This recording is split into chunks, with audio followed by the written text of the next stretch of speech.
8 TMC నీళ్ళు budget 8 TMC నీళ్ళు, అందులో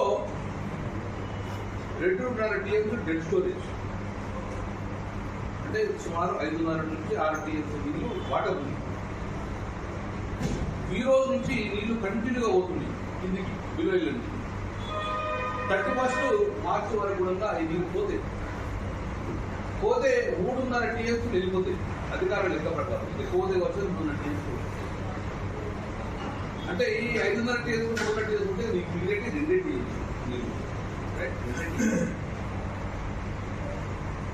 ఆ రోజు కేసీఆర్ గారి ప్రభుత్వము ఈ ఎల్ఎన్టీ అనేది తాగునీరుకు సాగునీరుకు ఇబ్బంది ఎక్కువంటే 12 టీఎంసీల నుంచి తగ్గరాదు అని చెప్పి జీవోడం పెట్టడం జరిగింది.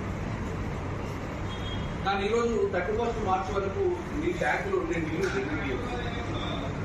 గత 3 రోజుల నుంచి కరీంనగర్ కార్పొరేషన్ లో బూస్టర్స్ ఆన్ చేసినారు. 8 టీఎంసీ కింద వస్తే బూస్టర్స్ ఆన్ అయిపోతుంది. 5 టీఎంసీ రాగానే మడ్డ వాటర్ వస్తుంది. ఇప్పుడు నువ్వు తెలుకోకపోతే, ఒకవేళ నువ్వు తెలివి ఉండి ఇప్పుడు తెలుకోకపోతే కరెక్ట్ 1 మంత్ లోపలే కరీంనగర్ ప్రజలకు డైలీ వాటర్ పెట్టి నీళ్ళైతే పరిస్థితి